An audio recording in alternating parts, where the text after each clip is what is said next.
دوستای عزیزم، خیلی خوش اومدین به این ویدیو.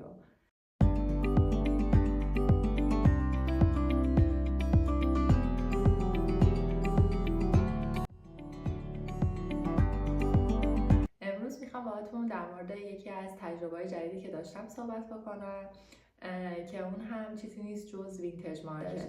نمیدونم شما تجربه رو داشتین که وینتج مارکت ها رو از نزدیک ببینین، اونجا خریدی داشته باشین و کلا حال و هواش رو تجربه بکنین یا نه، یا اصلا میدونین وینتج مارکت چی هست یا نه. اول از همه بگم که وینتج مارکت برای اونایی که نمیدونن جایی هستش که شما میتونین برین خرید کالاهای قدیمی و آنتیک و دست دوم داشته باشین که این کالاها میتونن لباس و پوشاک و بعضی موقع وسایل خونه باشن، وسایل الکترونیکی باشن، اکسسوری باشن و خیلی تنوع زیادی داره. اما این وینتج مارکت ها فقط مخصوص یک شهر یا یک کشور خاص نیست. شما توی اقصا نقاط جهان میتونید این وینتج مارکت ها رو برید.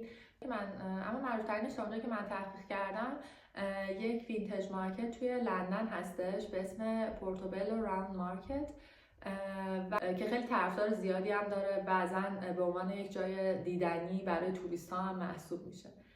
دلیلی که باعث شد من خودم دوست داشتم که وینتج مارکت برم این بودش که توی از معاشرت و رفت آمدی که با دوستای خارجیم داشتم خیلی وقتا میشیدم که اونا چیزایی که لازم دارن از وینتج مارکت تهیه میکنن و برام این جالب شده بود و باهاشون هم صحبت کردم در این رابطه و اونا به من گفتن که یکی این که حالا کمک به محیط زیست میشه و این فرهنگ مصرفگرایی که در از ما داریم که همه چیز باید نو باشه. خیلی چیزا اصلا لازم نیست که نو باشه ولی ما میریم هزینه پرداخت میکنیم تا اون کالا رو به صورت مثلا نو و دست اول بخریم و دلیلی هم نداره و این داره چرخه‌ای رو ایجاد میکنه که ما همینطور بیشتر و بیشتر داریم به محیط زیست آسیب میزنیم. از یه طرف دیگه هم قضیه در این قیمت پایینتر اون جنس ها هستش که بعضی موقع شما میتونید یک جنسی رو که حتی خیلی مارک خیلی خوبی هستش با قیمت خیلی پایینتری توی وینتج مارکت ها پیدا کنید و امکان اینو داشته باشین که از اون استفاده بکنید.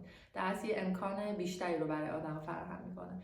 و قضیه بعدی هم که من از دوستام شنیده بودم این بودش که خیلی وقتا اون هیستوری یا اون تاریخچه‌ای که پشت اون اجناس هستش براشون جذابه و دوست دارن که اونو یه قسمتی از خونه‌شون بکنن و جلو چششون باشه و اون تجربه و حسی که بهشون میده رو خیلی دوست دارن.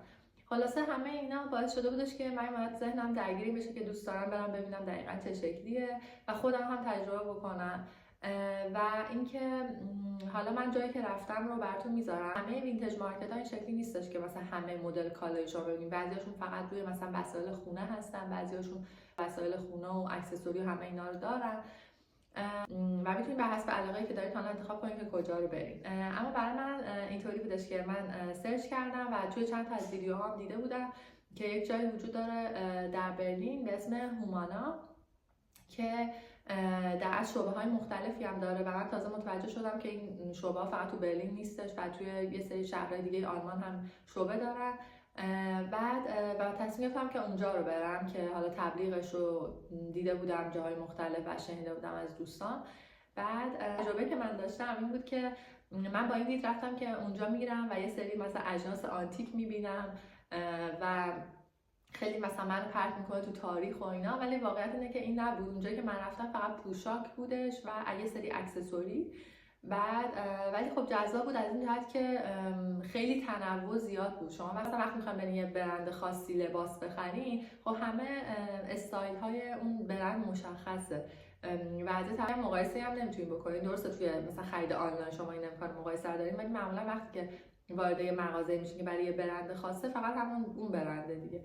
ولی خب توی این وینتج مارکت خیلی تنوع زیاد بود، مدل های خیلی مختلف. خیلی از مدل ها قدیمی بودن و مثلا ما یاد مادر بزرگ پدر بزرگام اون تیپ هایی که اونا اون زمان میزدن مینداخت. و از نظر قیمتی هم خیلی از جنس ها نمیدونم حالا به خاطر برندشون بود چون من خیلی از برندها رو نمیشناختم به قیمتی بالا بودن، ولی خب جنسایی هم بودن که قیمت‌های پایین‌تری داشتن. مشخصا معلوم بود که مثلا نصف اون قیمتیه که شما میتونید اون برند رو بخرید. بعد و اینکه در کل آدمایی هم که اونجا بودن استایلشون، تیپاشون معلوم بود که خیلی دوست دارن که یه همچین خریدای انجام بدن. یعنی اونایی که می‌بینین دارن خریدای متعدد انجام میدن، مثلا چند تا چیز برداشتن و خرید میکنن، همون از نظر ظاهری هم به نظر میرسید که طرفدار این نوع فرهنگ هستن. خیلی هم بودن که مثلا اومدن فقط ببینن و مثلا تجربه کنن و البته من از اونجا خرید هم کردم چون واقعا چیزای جالبی میشد پیدا کرد، ولی بعد خیلی زمان زیادی میذاشتی و از خوب میگشتی. و اینجا که من رفتم یه اپلیکیشن هم داشت که حالا من براتون اینجا یه تور کوتاهی از اپلیکیشن رو میذارم. خیلی اپلیکیشن پیشرفته نبود، یه سری فانکشن های خیلی محدودی آدم میتونست باش انجام بده، ولی خوبی این اپلیکیشن این بودش که شما اگه اینو نصب می‌کردین یه QR کدی داشتین و از اینکه پروفایلتون رو درست می‌کردین و با اون میتونستین 3% روی هر بار خریدتون تخفیف بگیرین و برای اونایی که خب خریدای مثلا از یه مبلغ بالاتر دارن به طبع این تخفیف خیلی بصرف است. در کل اگه بخوام بهتون بگم به نظر من خیلی ارزش اینو داشتش که آدم بره ببینه و من خیلی کنجکاوتر شدم که برم وینتج مارکتایی رو ببینم که مثلا وسایل خونه دارن، تنوعش خیلی بیشتره و ببینم چه شکلیه. کلا خودم جز اون دسته هستم که دوست دارم که یه سری چیزای قدیمی رو نگه دارم و از طرف دیگه واقعا فکر می‌کنم ضرورتی نداره همه چیز رو آدم نو تهیه بکنه.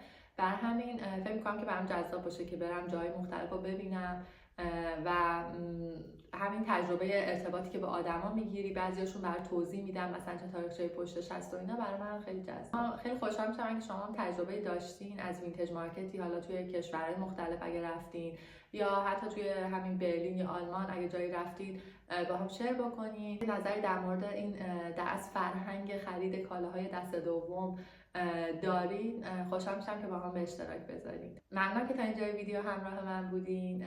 خوشحال میشم که اگه ویدیو رو دوست داشتین لایک کنین، کامنت بذارین برام و به دوستاتون معرفی بکنین. تا ویدیوی بعدی، خدا نگهدار.